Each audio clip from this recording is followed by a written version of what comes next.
FIA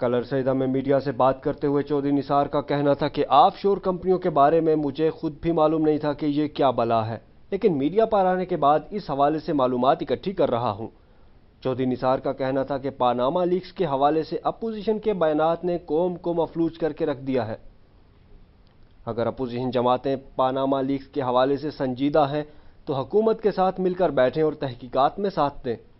Imran Khan کے P T V پر خطاب کے اعلان کے حوالے سے چودھری نثار کا کہنا تھا کہ پوری دنیا میں سرکاری ٹی وی پر صرف صدر یا وزیر اعظم کا خطاب ہی نشر کیا جاتا ہے، اور عمران خان تو اپوزیشن لیڈر بھی نہیں ہے، تو کس حق سے وہ سرکاری ٹی وی پر خطاب کا حق رکھتے ہیں؟ ان کا کہنا تھا کہ گزشتہ دور حکومت میں 5 سال تک اپوزیشن لیڈر رہا، لیکن میری ایک بھی تقریر سرکاری ٹی وی پر دکھائی نہیں دی گئی۔ عمران خان کی تو ساری تقاریر میڈیا پر آ گئی تھیں۔ میں ملک کا وزیر داخلہ ہونے کے باوجود قوم سے خطاب نہیں کر سکتا۔ الٹی گنگا نہ بہائی جائے، عمران خان کو جتنی میڈیا کوریج ملتی ہے اتنی تو وزیر اعظم نواز شریف کو بھی نہیں ملتی۔ چودھری نثار کا کہنا تھا کہ دھرنوں نے اسلام آباد کی زندگی اجیرن بنا کے رکھ دی، جس کا دل چاہتا ہے وہ چند سو افراد جمع کر کے دھرنا دے دیتا ہے۔ ملک کا وفاقی دارالحکومت بند ہونے سے دنیا بھر میں بدنامی ہوتی ہے، اس لیے فیصلہ کیا ہے کہ ڈی چوک اور F9 پارک میں کسی کو جلسے کی اجازت نہیں دیں گے۔ متفق کا فیصلہ کرنے کے بعد اسلام آباد میں جلسے کے لیے ایک مقام متعین کیا جائے گا تاکہ شہریوں کی زندگی متاثر نہ ہو، اور آئندہ چند ہفتوں میں یہ معاملہ حل ہو جائے گا۔ وزیر داخلہ کا کہنا تھا کہ حکومت نے خود مذہبی جماعتوں کو اجازت دے دی تھی، اور خوشی ہے کہ مذہبی جماعتوں نے معاہدے کی پاسداری بھی کی، لیکن چند لوگوں نے اپنے سیاسی مقاصد کے حصول کے لیے عوام کے پیسے سے بننے والی میٹرو بس اور فائر بریگیڈ کو نقصان پہنچایا۔ یہ کون سے عالم دین ہیں جو ایک طرف تو رسول اللہ کا نام لیتے ہیں اور دوسری طرف گندی گالیاں دیتے ہیں؟ تحریک انصاف کے سربراہ عمران خان نے پاناما لیکس پر وفاقی وزیر داخلہ کی پیشکش کا خیر مقدم کرتے ہوئے شعیب صڈل کی سربراہی میں کمیشن بنانے کا مطالبہ کر ڈالا۔ عمران خان کا کہنا تھا کہ شعیب صڈل وائٹ کالر کرائم کی تحقیقات کے ماہر ہیں، ان کو پاناما لیکس کی تحقیقات کے حوالے سے مکمل اختیارات دیے جائیں تاکہ وہ اس معاملے کی شفاف تحقیقات کر سکیں۔ Shoaib Suddle I G police, D G I B اور وفاقی ٹیکس محتسب جیسے بڑے عہدوں پر فائز رہے ہیں۔ عمران خان نے واضح کیا کہ 24 اپریل کو تحریک انصاف کا یوم تاسیس پوری شان و شوکت سے اسلام آباد کے فاطمہ جناح پارک میں ہی ہوگا۔ پاک بحریہ نے ساحل سے بحری جنگی جہازوں کو ہدف بنانے والے میزائل ضرب کی لانچنگ کا کامیاب تجربہ کیا ہے۔ ترجمان پاک بحریہ کے مطابق پاکستان نیوی کی جانب سے ساحل سے بحری جنگی جہازوں کو نشانہ بنانے والے میزائل کو ساحلی علاقے سے داغا گیا۔ اس نے سمندر میں موجود اپنے ہدف کو کامیابی سے نشانہ بنایا۔ ضرب میزائل پاک بحریہ میں بھی شامل کر لیا گیا۔ میزائل کے تجربے کے دوران پاک بحریہ کے سربراہ ایڈمرل ذکاء اللہ اور deputy chief of naval staff operation سمیت دیگر اعلیٰ عسکری افسران بھی موجود تھے۔ ایڈمرل ذکاء اللہ اور deputy chief of naval staff operations نے ضرب کے کامیاب تجربے پر اس کی تیاری میں شامل ماہرین اور دیگر عملے کی کوششوں کو سراہا۔ ایڈمرل ذکاء اللہ نے کہا کہ پاک بحریہ میں شامل کیا جانے والا یہ نیا میزائل سسٹم ہماری حربی صلاحیتوں میں اضافے کی کاوشوں کا حصہ ہے۔ اس کا کامیاب تجربہ اور ملک کی سمندری حدود کے دفاع کو مزید مضبوط بنانے کے لیے اہم قدم اور ہماری حربی تیاریوں کی صنعت پر مہر ہے۔ بلوچستان کے علاقے کلات میں امن دشمنوں کے خلاف سیکیورٹی فورسز کے آپریشن میں کالا دم تنظیم کے کمانڈر سمیت 34 شدت پسند ہلاک، جبکہ سانحہ مستونگ میں ملوث دہشت گرد بھی مارے گئے۔ وزیر داخلہ بلوچستان میر سرفراز بگٹی نے میڈیا سے گفتگو کرتے ہوئے کہا کہ دہشت گردوں کے خلاف جوان کے علاقے میں 3 روز سے آپریشن جاری تھا۔ ہلاک ہونے والوں میں اہم کمانڈر عبدالنبی بنگلزئی بھی شامل ہے، جبکہ سانحہ مستونگ میں ملوث دہشت گرد اپنے منطقی انجام کو پہنچ گئے۔ ان کا مزید کہنا تھا کہ ہلاک دہشت گردوں کے کیمپ سے بڑی مقدار میں اسلحہ بارود بھی پکڑا گیا۔ آپریشن کے دوران ایک ایف سی اہلکار شہید اور 2 زخمی ہوئے ہیں۔ پاکستان عوامی تحریک کے قائد ڈاکٹر طاہر القادری نے بھی حکومت کے خلاف احتجاج کے لیے کمر کس لی۔ پارٹی کارکنوں کو عوام رابطہ مہم تیز کرنے کی ہدایت کر دی۔ کہتے ہیں حکومت کے خلاف احتجاج کا وقت آیا تو عوامی تحریک سب سے آگے ہوگی۔ امریکہ سے ویڈیو لنک کے ذریعے لاہور میں پارٹی میڈیا سیل سے خطاب کرتے ہوئے ڈاکٹر طاہر القادری نے کہا کہ پاناما لیکس پر نیب اور ایف آئی اے خاموشی کا روزہ توڑ دیں اور نامزد افراد کے خلاف کارروائی کریں۔ انہوں نے کہا کہ حکمرانوں کا بس چلے تو یہ سچ دکھانے اور سنانے والے پرائیویٹ چینلز کو مسمار کر دیں۔ سرکاری ذرائع ابلاغ کے ذریعے دن رات قوم سے جھوٹ بولیں اور اپنے جرائم پر پردہ ڈالیں۔ انہوں نے حکمران جماعتوں کے اراکین اسمبلی کو مخاطب کرتے ہوئے کہا کہ وہ پہلے پاکستانی اور پھر کسی جماعت کے ٹکٹ ہولڈر ہیں۔ کرپٹ حکمران پاک لین کے فلیٹس میں شفٹ ہو جائیں گے، جبکہ اراکین اسمبلی کو عوام کے پاس جانا ہے۔ انہوں نے کہا کہ پاناما لیکس کے انکشافات پر مٹی نہیں ڈالی جا سکتی، اس پر مٹی ڈالنے کی کوشش کرنے والے خود بھی مٹی ہو جائیں گے، کیونکہ یہ پاکستان کے 19 کروڑ عوام کے خون پسینے کی کمائی کا معاملہ ہے۔ انہوں نے کہا کہ دھرنے کے دوران حکمرانوں کی کرپشن اور لوٹ مار سے متعلق جتنے حقائق بتائے تھے، آج پوری دنیا اس کی تصدیق کر رہی ہے۔ سربراہ عوامی تحریک نے رابطہ عوام اور رابطہ کارکن مہم کو تیز کرنے کی ہدایت کر دی۔ خیبر پختونخوا میں بارشوں اور لینڈ سلائیڈنگ سے جاں بحق افراد کی تعداد 90 ہو گئی ہے۔ چین کے علاقے تاش غوران میں لینڈ سلائیڈنگ کے باعث 45 پاکستانی سیاح پھنس گئے ہیں۔ پی ڈی ایم اے کے مطابق خیبر پختونخوا میں بارشوں اور لینڈ سلائیڈنگ سے درجنوں افراد زخمی ہوئے ہیں، جبکہ 500 مکانات مکمل طور پر تباہ ہو گئے ہیں۔ 425 مکانات کو جزوی نقصان پہنچا۔ محکمہ موسمیات نے خیبر پختونخوا کے پہاڑی علاقوں میں زیادہ بارشیں ہونے کی صورت میں مٹی کے تودوں سے بچنے کے لیے احتیاطی تدابیر جاری کر دیں۔ ترجمان دفتر خارجہ کہتے ہیں کہ پاکستانیوں کی بحفاظت واپسی کے لیے چینی حکام اور پاکستانی سفیر سے مسلسل رابطے میں ہیں۔ نفیس زکریا کے مطابق پاکستانی خراب موسم کی وجہ سے چین میں پھنسے ہوئے ہیں، جنہیں نکالنے کے لیے چین میں قائم پاکستانی سفارت خانے نے چینی حکام سے رابطہ کیا ہے۔ ترجمان کے مطابق دفتر خارجہ چین میں پھنسے پاکستانیوں سے بھی رابطے میں ہے اور جلد ہی مسئلہ حل کر لیا جائے گا۔ سابق مشیر پیٹرولیم ڈاکٹر عاصم حسین نے انسداد دہشت گردی کی عدالت میں ضمانت کے لیے درخواست دائر کر دی ہے۔ درخواست میں موقف اپنایا گیا ہے کہ ان کے خلاف مقدمہ جھوٹا ہے اور انہیں انتقامی کارروائی کا نشانہ بنایا جا رہا ہے۔ درخواست میں ڈاکٹر عاصم نے عدالت سے استدعا کی ہے کہ مقدمہ جھوٹا ہونے کی وجہ سے پولیس نے اب تک ثبوت پیش نہیں کیے۔ اس پر عدالت نے اسپیشل پبلک پراسیکیوٹر کو 18 اپریل کے لیے نوٹس جاری کر دیا۔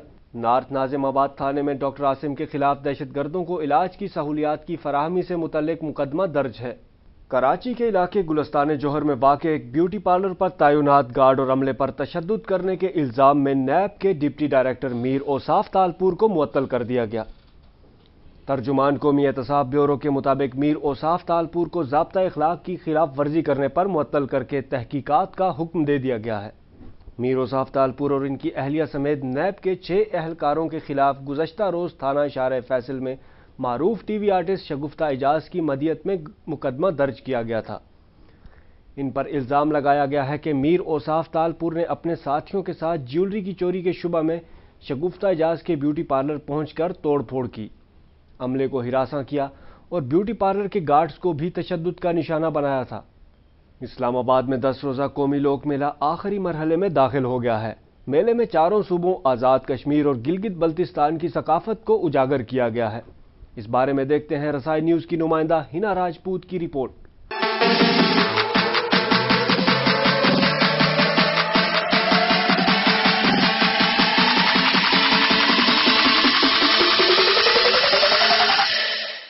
وفاقی دارالحکومت اسلام آباد کے لوک ورثہ میں لوک میلے کا 10 روزہ اہتمام کیا گیا، جہاں پر ہر طرح کی ثقافت کو بھرپور انداز میں پیش کیا گیا۔ آئیے جانتے ہیں شہریوں سے ان کے تاثرات کہ انہیں اس لوک میلہ میں آ کر کیسا لگ رہا ہے۔ سارے کلچر یہاں پہ جو مطلب جو لگائے گئے سب کچھ یہ چاروں ڈفرینٹ کلچر ہیں نا، اور سارے ہم سب آگے ایک دوسرے کلچر کو دیکھ رہے ہیں، انجوائے کر رہے ہیں۔ تو ہم ایز اے ون نیشن ہے، ایک قوم ہے، ہم ایک کنٹری سے بلانگ کرتے ہیں سارے کلچر جو، تو ہمیں سب کو مطلب اکٹھے ہو کے مطلب اکٹھا ہونا چاہیے، صحیح، اور اکٹھے اپنے ملک کو مطلب ترقی کی طرف لے کے جانا چاہیے۔ جی یہ بالکل ہونے چاہیے، یہاں سے ہمیں پتہ چلتا ہے کلچر کے بارے میں، ہمیں رہن سہن کے بارے میں، کھانے پینے کے بارے میں، اور ان کے موسیقی کے بارے میں پتہ چلا ہے، اور یہ اس ادارے کو لوک ورثہ کو بالکل کرنا چاہیے یہاں پہ، کیونکہ ہم خود یہاں پہ ٹرپ پہ آئے ہیں تو ہم نے آج دیکھا ہے یہاں پہ ہمیں پورے پاکستان کے بارے میں پتہ چلا ہے، اور یہ اسپیشلی سندھ کے بارے میں یہ سب سے اچھا ہمیں سندھ کا لگا ہے، اور اس میں ہمارے ان کے رہن سہن وغیرہ سب اس میں یہی ہے، اس میں ہمیں اچھا لگا گیا، اور یہ حکومت کو کرنا چاہیے ہر سال جس طرح ہوتا ہے 1 سے 10 اپریل تک، یہ ہر سال کرنا چاہیے، اور اس پہ اسپیشلی یہ یونیورسٹیز اور اسکولز اور کالجوں کو پورے پاکستان میں انویٹیشن دینا چاہیے تاکہ وہاں سے اسٹوڈنٹس آئیں اور آ کے دیکھیں ہمارے بارے میں، جیسے ہم آئیں اس دفعہ، تو انشاءاللہ ہم نیکسٹ ٹرائی کریں گے آنے کی، اور اپریشیٹ یہ۔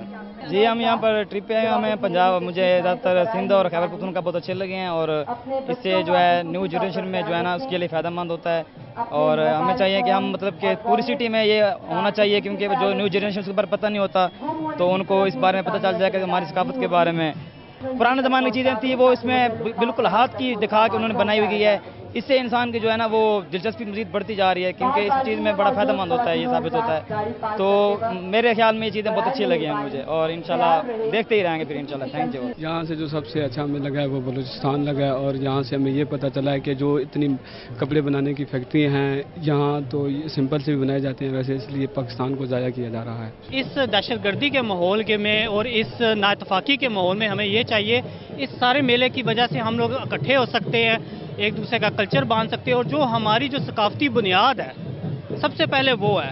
اس کے بعد ہم سب سے بڑے پاکستانی، یہاں پر آپ بلوچستانی بھی دیکھیں گے، گلگتی بھی دیکھیں گے، سندھی بھی دیکھیں گے، پنجابی بھی دیکھیں گے. It's mean we are all together to fight against the terrorism and we are Pakistani and we love. Sindh, Balochistan, Khyber Pakhtunkhwa, مطلب پنجاب، کشمیر، مطلب گلگت بلتستان، پاکستان کے تمام رنگوں کو اس خوبصورتی سے یہاں پر پیش کیا ہے کہ نوجوان جو کہ پاکستان کو اب وہ دیکھ سکتے ہیں کہ ہمارا ملک کس قدر خوبصورت ہے، ہماری ثقافت کتنی پیاری، یہاں کے لوک گیت کتنے اچھے، اتنے خوبصورت رنگ، اتنا پیارا پاکستان. اور مجھے خوشی اس بات پہ ہے کہ میرے نوجوان جو ہیں وہ اس اپنے ملک کے کلچر کو ایک جگہ ایک وفاق میں بڑی آسانی سے دیکھ رہے ہیں، محسوس کر رہے ہیں اور اس سے محظوظ ہو رہے ہیں.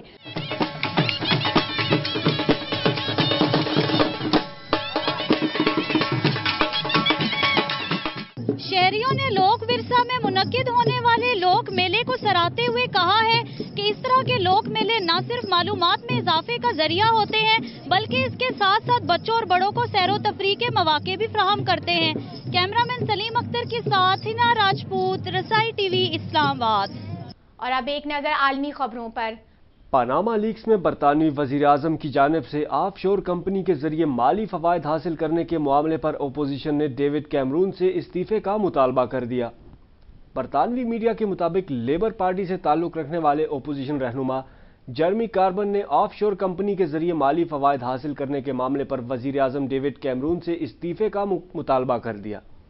ان کا کہنا تھا کہ وزیراعظم ڈیوڈ کیمرون عوام کا اعتماد کھو چکے ہیں کیونکہ انہوں نے آف شور کمپنی کا معاملہ کئی برسوں تک چھپائے رکھا.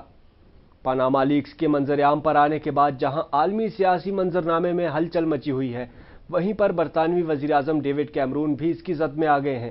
وزیراعظم ڈیوڈ کیمرون کی رہائش گاہ 10 ڈاؤننگ اسٹریٹ پر ہزاروں مظاہرین جمع ہو گئے ہیں جنہوں نے اپنے ہاتھ میں پلے کارڈ اٹھا رکھے ہیں، وزیراعظم سے استعفی کا مطالبہ کر رہے ہیں. افغانستان کے صوبے پکتیکا میں امریکی ڈرون حملوں میں 17 شہری جاں بحق ہو گئے. افغان میڈیا کے مطابق حملہ گومل ضلع کے علاقے نعمت آباد میں کیا گیا. ذرائع کے مطابق ہلاک شدگان میں ایک قبائلی سردار بھی شامل ہے. نعمت اللہ بابری نے حملوں کی تصدیق کرتے ہوئے بتایا کہ یہ حملے 2 روز قبل کیے گئے تھے. انہوں نے بتایا کہ پہلے حملے میں ایک جیپ کو نشانہ بنایا گیا جس میں قبائلی سردار حاجی روز الدین اپنے ساتھیوں اور رشتہ داروں کے ہمراہ سوار تھے. اس حملے میں حاجی روز الدین سمیت 12 افراد موت کے منہ میں چلے گئے. نعمت اللہ بابری نے کہا کہ مزید دونوں حملوں میں ایک مکان کے کمپاؤنڈ کو نشانہ بنایا گیا جو حاجی روز الدین پر کیے گئے حملے کے مقام کے قریب ہی واقع ہے. اس حملے میں 5 شہری جاں بحق ہوئے. مقامی لوگوں کا کہنا تھا کہ تمام ہلاک شدگان عام شہری تھے، لیکن علاقائی پولیس، کابل سیکیورٹی اہلکار اور غیر ملکی افواج کی جانب سے واضح کیا گیا ہے کہ یہ تمام لوگ عسکریت پسند تھے. پکتیکا صوبے کی پولیس کے جنرل زوار زاہد نے بتایا کہ ان حملوں میں کوئی شہری نہیں مارا گیا اور تمام ہلاک ہونے والے عسکریت پسند تھے. جنرل زاہد نے قبائلی سردار حاجی روز الدین کی ہلاکت پر کسی قسم کا تبصرہ کرنے سے گریز کیا. اور اب انٹرٹینمنٹ نیوز. بالی ووڈ اداکار شاہ رخ خان جو اداکاری اور پروڈکشن میں تو بہت پہلے ہی اپنا لوہا منوا چکے ہیں، لیکن ان کا کہنا کہ ہدایت کاری کے نام سے انہیں ڈر لگتا ہے. بھارتی میڈیا رپورٹس کے مطابق بالی ووڈ کے کنگ شاہ رخ خان کا کہنا تھا کہ انہیں فلم کی ہدایت کاری کے حوالے سے سوچ کے بھی ڈر سا لگتا ہے. میں تو اپنے آپ کو ہدایت کاری کے لیے فلم کے شارٹس بھی یاد رکھنے کے قابل نہیں. مجھے یہی نہیں پتا کہ کب اوکے کہنا ہے اور کب کٹ کی آواز لگانی ہے. شاہ رخ خان نے کہا کہ ہدایت کار بننے کے لیے مجھے مزید 5 سال چاہیے تاکہ میرے اندر اعتماد پیدا ہو سکے۔ آئندہ 2 سے 3 سال میں ان کا ارادہ ہے کہ ہدایت کاری کے کورس کے حوالے سے کچھ سیکھیں کہ کہانی کو کس طرح فلمایا جاتا ہے۔ اب ایک نظر کھیلوں کی خبروں پر۔ نیوزی لینڈ نے اذلان شاہ ہاکی ٹورنامنٹ میں پاکستان کو 3 کے مقابلے میں 5 گول سے شکست دے دی ہے۔ ملائیشیا کے شہر ایپا میں جاری 25ویں سلطان شاہ ہاکی ٹورنامنٹ میں پاکستان کو اپنے دوسرے میچ میں نیوزی لینڈ کے ہاتھوں 3 کے مقابلے میں 5 گول سے شکست کا سامنا کرنا پڑا۔ میچ کے آغاز میں پاکستان کی جانب سے محمد ارسلان نے پہلا گول کیا، تاہم نیوزی لینڈ کے اسٹیفن جیسن نے چند منٹ بعد ہی گول کر کے پاکستان کی برتری ختم کر دی۔ اس کے بعد نیوزی لینڈ کے کھلاڑیوں نے متعدد حملے کیے جنہیں Pakistani goal keeper Imran but نے ناکام بنا دیا، اور پہلے کوارٹر کے اختتام پر دونوں ٹیموں کا 1-1 گول تھا۔ دوسرے کوارٹر میں نیوزی لینڈ کو برتری کے لیے 19 منٹ کا انتظار کرنا پڑا، جب سائمن نے پاکستانی دفاعی حصار توڑتے ہوئے گیند کو گول پوسٹ میں پہنچا دیا۔ اس کے بعد پاکستانی کھلاڑیوں نے بھی متعدد حملے کیے، لیکن 23ویں منٹ میں عرفان جونیئر نے گول کر کے اسکور برابر کر دیا۔ میچ کے تیسرے کوارٹر میں دونوں ٹیموں نے مخالف پوسٹ پر بھرپور حملے کیے۔ میچ کے 39ویں منٹ میں نک ووڈ نے پینلٹی کارنر پر گول کر کے اپنی ٹیم کو برتری دلوا دی، جبکہ 3 منٹ بعد نک ووڈ نے ہی پینلٹی کارنر پر ایک اور گول کر دیا۔ 43ویں منٹ میں نیوزی لینڈ کو ایک اور کامیابی اس وقت ملی جب کین نرسل نے گول کر کے اپنی ٹیم کو 2 کے مقابلے میں 5 گول کی واضح برتری دلوا دی۔ میچ کے فائنل اور چوتھے کوارٹر میں پاکستانی کھلاڑیوں نے گول کرنے کے لیے کافی کوششیں کی، تاہم میچ کے اختتام سے قبل قومی ٹیم صرف ایک ہی گول کر پائی۔ یہ گول ارسلان قادر نے 52ویں منٹ میں کیا، جس کے بعد پاکستانی کھلاڑیوں کا کوئی بھی حملہ کارآمد نہیں ہو سکا، اور یوں پاکستان کو 3 کے مقابلے میں 5 گول سے شکست کا سامنا کرنا پڑا۔ اب تک کے لیے اتنا ہی۔ مزید خبروں اور اپڈیٹس کے لیے دیکھتے رہیے رسائی نیوز۔